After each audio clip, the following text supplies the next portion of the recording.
दिल्ली के Hyatt hotel में नारेडको माही ने अपने चौथे कन्वेंशन का आयोजन किया।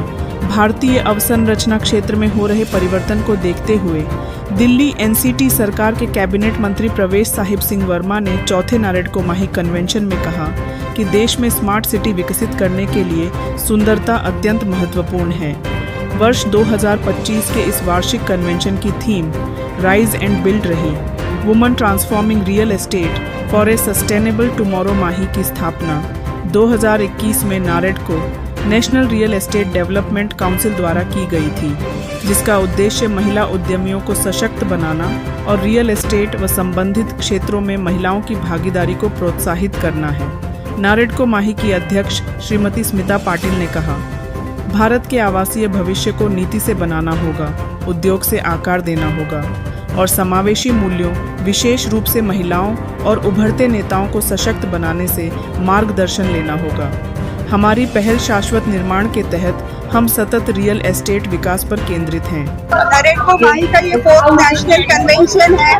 यहाँ पे हम rise and build woman transforming Indian real estate for sustainable tomorrow, ये हमारा थीम है। हम सस्टेनेबिलिटी को यहाँ प्रमोट करना चाहते हैं और वुमन को ये कहना चाहते हैं कि रियल एस्टेट सेक्टर आपके लिए खुला है, आपके लिए एक प्लेटफॉर्म बनाया है कि आप इसको आपका करियर ऑप्शन चूज कीजिए। और इस सभी टीम को बहुत बहुत शुभकामनाएं देता हूँ कि हमारे नेशन बिल्डिंग में, हमारे देश को आगे ले जाने में उनका अहम रोल होगा। मैं इसके लिए शुभकामनाएं देता हूँ। हम में मेहनत कर रहे हैं कि रियल एस्टेट में ज़्यादा से ज़्यादा महिलाओं का पार्टिसिपेशन हो और उनकी स्किलिंग की हेल्प करते हैं हम। उनकी विल डेवलप करनी हो तो वो भी, क्योंकि एक बायस है रियल एस्टेट में।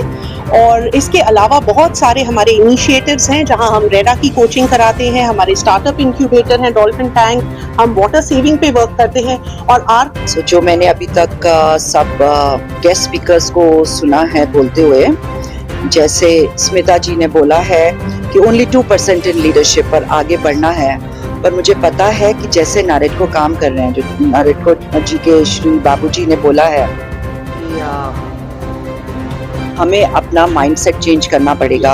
ये नहीं महिलाएं कर की तरफ से आयोजन किया गया है। 4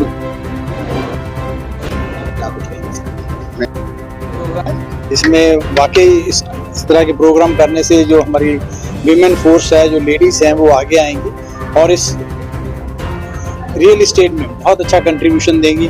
और इस तरह के प्रोग्राम जो है इनको करते रहना चाहिए। और जो नारेडको माही है, they are doing a very good role and big role for the real estate. नारी शक्ति अगर देखा जाए तो प्रोग्रेस के लिए बहुत जरूरी है। 50% ऑफ आवर पॉपुलेशन इज नारी। सो नारी शक्ति को अगर हम आगे बढ़ाएंगे तो डेवलपमेंट रियली उसी से आएगा। सो नारी शक्ति को बहुत बढ़ाना भी चाहिए और women empowerment is a real necessity of the day.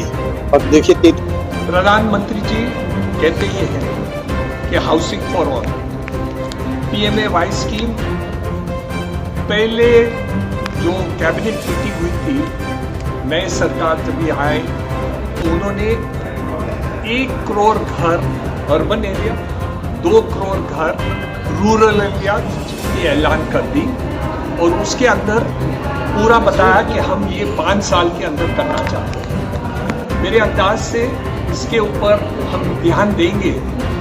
उसके कॉन्सिक्वेंस से हमने ये सोचा कि जो आज की तारीख में हम घर बनाते हैं उसको हम ऐसे बना दें कि आज घर गृहस्थी हर एक के लिए सुविधाएं जितनी भी हैं वो उनको मिल जाए। प्राइम टाइम हिंदी के लिए संजय कुमार की रिपोर्ट।